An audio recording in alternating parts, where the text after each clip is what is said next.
morning, everybody. Apologies for any slight difficulty to start, but it's always excellent when people in a voluntary way agree they want to join to discuss a subject of interest to us all. This is our fifth annual Robert Owen Day event. Myself and David recognised that Robert Owen, so therefore we thought as a founding father of the cooperative movement, we ought to do a little bit more to recognise this great Welshman. We've been running the event for 5 years, and this year's theme came from reading a John Harris article, a Guardian article, on the UK high streets. Had they reached tipping point, and was this to the benefit of Reform Party? So we then thought, as we ever do, are there cooperative solutions to the issue of the decline or otherwise of the high street? Hence today's event. It's a game of two halves, and in the first half, Cheryl Barrott will guide us through the presentation, followed by Q&A. Second half will be chaired by Glenn Bowen, and he'll then take us through three presentations, Q&A, and we will conclude with Chrissy Malidi, who will be giving her thoughts on a cooperative angle of Pride in Place. So with no further ado, because we want to press ahead, I'll hand over at this point to Cheryl Barrott. And thank you, Cheryl, as ever, for chairing. Thank you. Okay, so good morning and welcome to this Robert Owen Day, and we're exploring the relevance of his ideas re community wealth building, cooperation and social renewal. And today's discussion is timely for communities across the UK who are facing economic inequality, pressure on public services, and questions about how they're shaping their own futures and their own lives. While Robert Owen pioneered education and social responsibility at New Lanark, demonstrating that economic success and community investment go hand in hand, his approach was often top-down. So the democratic member-led principles defining modern cooperation of one member, one vote were developed later, notably by the Rochdale pioneers, and the distinction between the top-down reform and the democratic participation remains crucial to current debates on community wealth building and local decision-making. And I'm sure everybody here, like me, has seen regeneration and, you know, the consultants running in and the community being done to. That's not what we're wanting to do today. So a key question for today is, how do we move from systems that are done to communities towards systems that are built with them? So can you please use the chat for your reflections and questions? And it's now my pleasure to introduce our first speaker. Simon, do you want to do a quick intro and then in you go? Yes, absolutely. Thank you so much for the intro, Cheryl. Can I just confirm everyone can see my slides, but not my notes? It's perfect. Okay, brilliant. Well, no, look, thank you so much for having me today. What I'm going to just sort of introduce is kind of some systemic reasons why we're seeing a decline in high streets, and really to emphasize that this is not just a story about retail or consumer preferences or even simply about economic change. What we're really interested in is kind of what the high street tells us about how our local economies, how our societies is functioning, and perhaps move us towards a set of ideas about what renewal might look like. And so kind of inspired by community wealth building, cooperation, and a different way of thinking about place. So I thought I'd sort of open with a bit of a quote from the man himself, which I think encapsulates a lot of what we're talking about today. So the character of a man is, without a single exception, always formed by him. What Owen is getting at here is that our environments, our institutions, economic structures, these all shape our behaviours, our characters, our sense of what feels possible. And therefore, that rebuilding high streets and society's ills are fundamentally about rebuilding the social and economic conditions for participation, belonging, and cooperation. So I'm going to start by just sort of a very high level overview of what the problem is. And this is a little bit of a sort of Claire's angle on things, but as mentioned, this is not just about online shopping, changing consumer habits. That may be part of it, but those are sort of surface level manifestations of deeper societal shifts. We've seen the rise in platform economies changing how we consume. We've seen real pressure from the cost of living that's reducing people's discretionary spending. We've also seen, and this is one of the sort of most important, I think, structural drivers of this is the financialization of the economy. So, property and the sort of imperatives within the economy are very much around assets, increasing asset value, the financialization of commercial property, and what that's meant in the high street context is that rents and sort of asset values are often prioritized over occupancy, and paradoxically can actually be a sort of rational economic decision to leave space empty rather than reduce rents, and that's because of the way that loans are structured and so on, and sort of layered onto that, obviously there are trends around digital consumption, the loss of what we might call third places, so those spaces where people spend time informally outside of home and work. And what we're seeing here is not just retail decline, it's a weakening of the sort of social and economic fabric of place. So just to sort of visualize this a little bit, what follows from this is kind of a feedback loop. Decline becomes self-reinforcing. Once spaces start to empty out, people's behavior changes, people visit less often, footfall disappears, that affects civic pride, people feel less invested, and as that happens, local spending sort of drops further, the local economy weakens more, and you get this sort of social fragmentation layered onto economic decline. So it's not just a linear process, it's a loop, it's economic, it's psychological, it's social.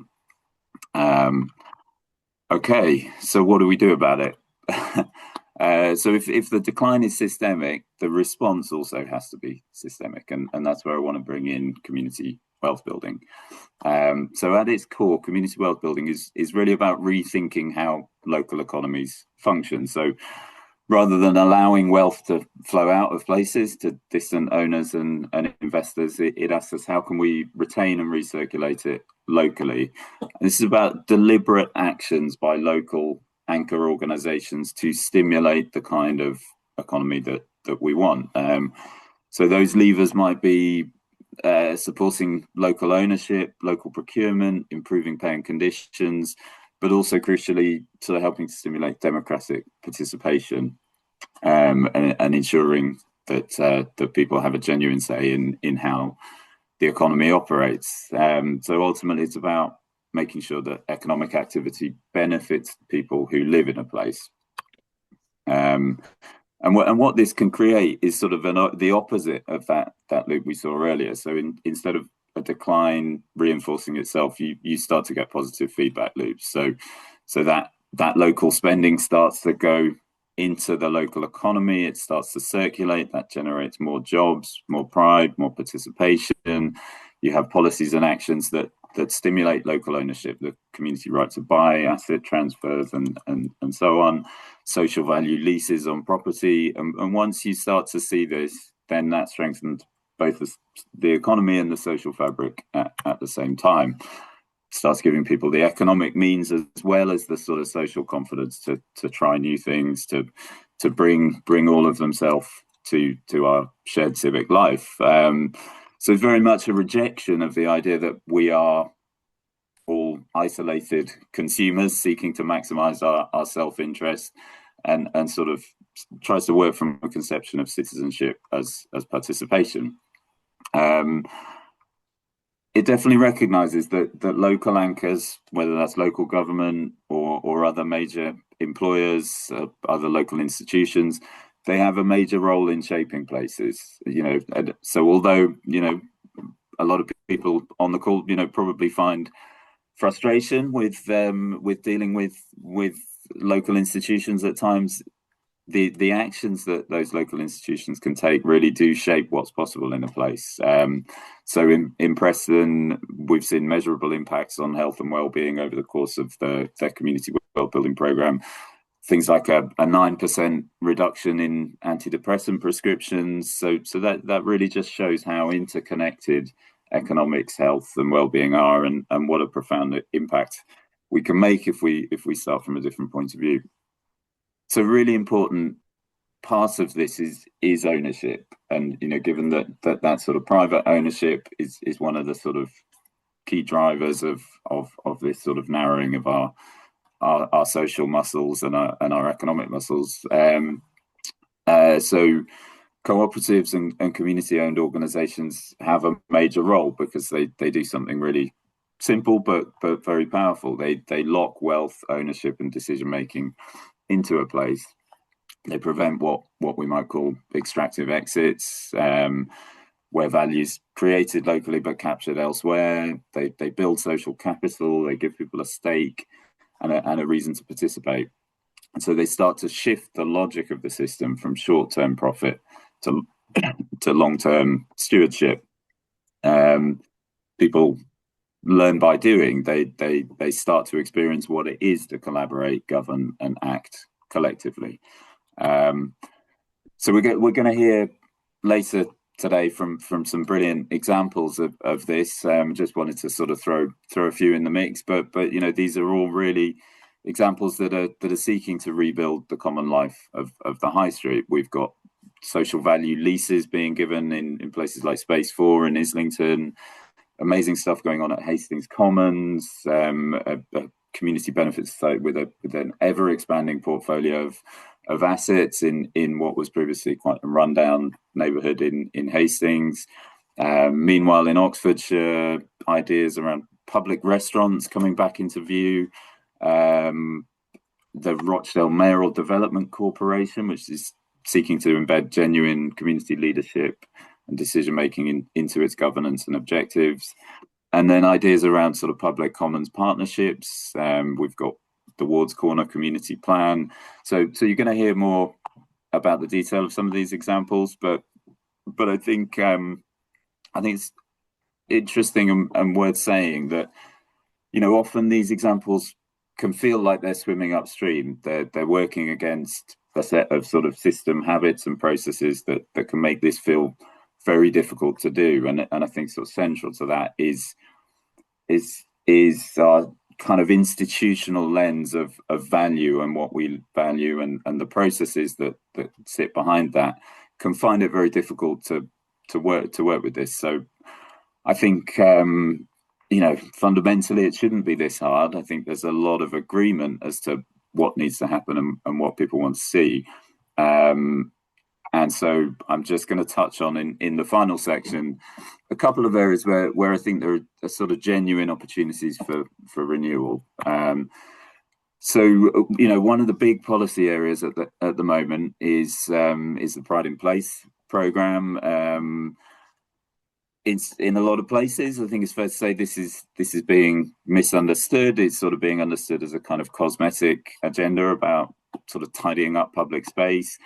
I think that really misses the point, and I think a community well-building or a sort of cooperative placemaking lens can be very helpful here. But we really need to understand that pride doesn't come from how a place looks; it comes from people's experience and whether systems work for them. So, if we're taking this seriously, Pride in Place really has to mean something deeper. It's not just about sort of delivering programs from the top down. It's about giving communities real power and ownership. It has to put economic and social inclusion at its centre, and it's got to try to sort of rebuild those relational muscles, those relational systems, those civic muscles of engagement. And I think in practice that's going to require reinvesting in social infrastructure. It's going to need community organizations and local hubs, but it's going to need coordination, and it's going to need ways to connect that national funding to neighborhood delivery. Ultimately, Pride in Place is going to be built through participation, not just sort of presentational changes to a place. So I'm going to introduce what's potentially a big idea. It's a simple idea, but it's a big idea. You're probably wondering from the slide what's digital infrastructure got to do with Pride in Place, and I don't know whether people are familiar with the example of cooperative network infrastructure, but this is I think a pretty unique example in the UK of cooperative governance being used as the layer through which different organizations are transacting in their shared interests. What we're often doing in the public sector is trying to use things like contracts and procurement to deliver public value. Now, what CNI is doing is sort of inverting that, and it's saying, okay, there's a shared interest here. We can bring together public, private, community actors to work together around a shared interest, and the cooperative provides the governance to do that. It provides a set of shared rules that govern the shared vision and objective, how decisions will be made, investment and risk, the remuneration for different contributions, how surplus will be collectively governed. And what's really interesting about CNI is it effectively operates outside of the free market. It operates outside of the market norms, and therefore it avoids market distortions. So participants are actually engaging, and importantly, those participants are not just community actors. It includes some pretty large private sector interests as well, but they're engaging through cooperative acts rather than market transactions. So that removes the need for contracts. They can actually transact through relationships and work towards that shared aim. So you're probably still wondering what's this got to do with the high street? Well, and we're in the process of producing an article on this, but I think it's a potentially an area where there's a sort of a convergence of Pride in Place agenda, cooperative placemaking, because there's absolutely no reason why that same principle, that cooperative governance, couldn't be applied to a neighbourhood development project or the sort of long-term stewardship of a place through a shared purpose vehicle like a neighbourhood development cooperative. So the cooperative would act as the host for the relationships rather than the delivery vehicle. It replaced those buyer-seller transactions with a set of shared governance that would dictate how surplus would be allocated, how members would be remunerated, and what should be done. So it would lock in that shared mission, that shared purpose. It would lock in rules for surplus and value sharing. It would lock in principles of long-term stewardship. And I think what this really starts to do is get us towards Robert Owen's sort of principles, really, of, you know, Owen knew that working for the common good brings out the best in humanity. And what we really need to start to do is find ways for our institutions to allow everyone to make their contributions. And I think cooperative governance, cooperative placemaking has a huge part to play in all of this. So I'm gonna stop there and offer a chance to kind of ask questions or discuss any of that. But this is an idea that's in the process of being explored in the Middleton context, where there's a genuine intent from the Mayor of Manchester to look at how these principles can be built into neighbourhood development in that area, and I think potentially there's a sort of opportunity for this to really build into the Pride in Place programme as a way to get around some of the sort of competitive tensions that Pride in Place might stimulate in places. Yeah.